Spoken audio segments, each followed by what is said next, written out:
Okay guys, so this is 11.1. We're already on unit 11. We're going to analyze translations, okay? And it says the essential question is, how does a translation affect properties of a two-dimensional figure?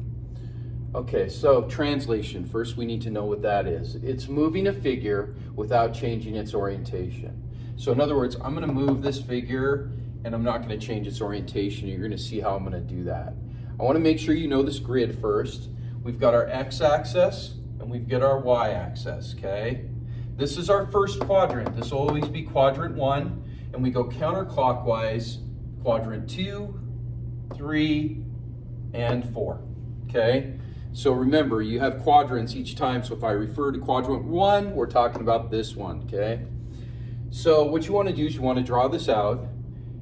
It may take you a minute. When I get done, I'll move aside for a minute so you can see it and pause it if you need to, okay? So the figure we're going to talk about that we're going to translate, okay, is going to be figure ABC.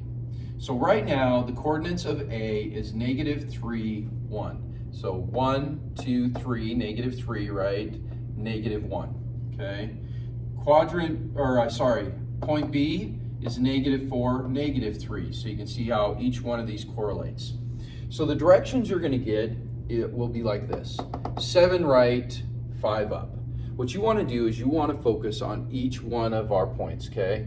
And we're going to bring those over whatever the directions say. So in other words, let's use A.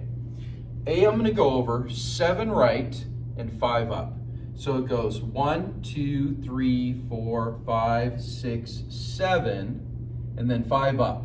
1, 2, 3, 4, 5.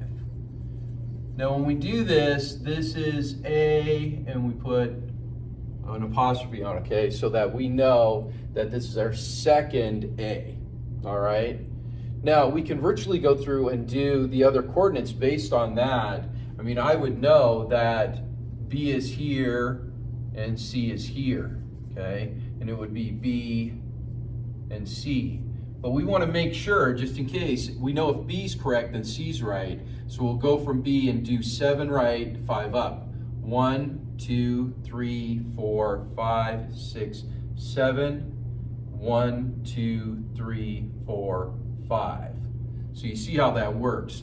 I'll do C and I'll actually do a line. So it goes like this: 1, 2, 3, 4, 5, 6, 7, and then 1, 2, 3, 4, 5. And that one ends up being there.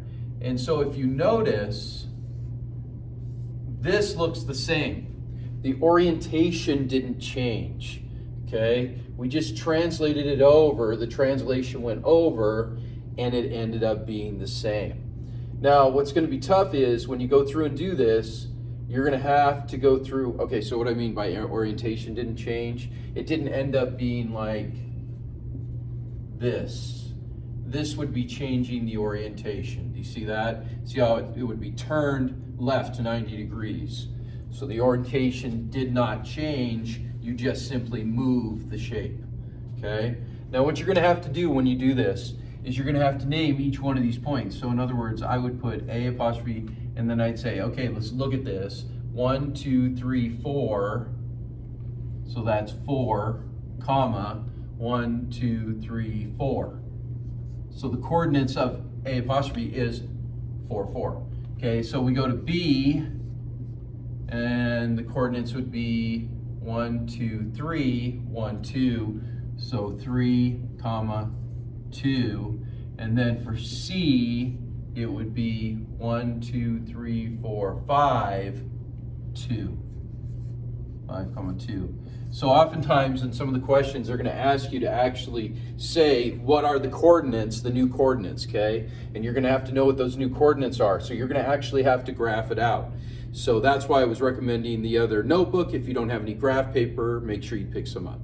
All right, guys. Good luck with this. That's it.